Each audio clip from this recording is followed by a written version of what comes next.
بیوی شریک حیات ہوتی ہے، زندگی کی ساتھی، لیکن کل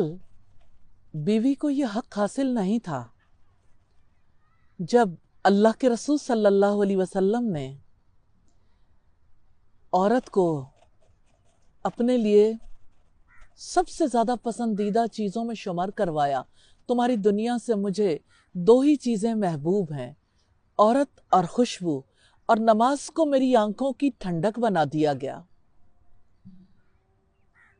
یہ وہی دور تھا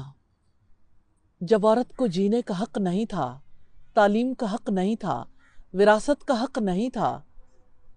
جب عورت کی رائے کو اہمیت نہیں دی جاتی تھی۔ صلح حدیبیہ کا واقعہ ہے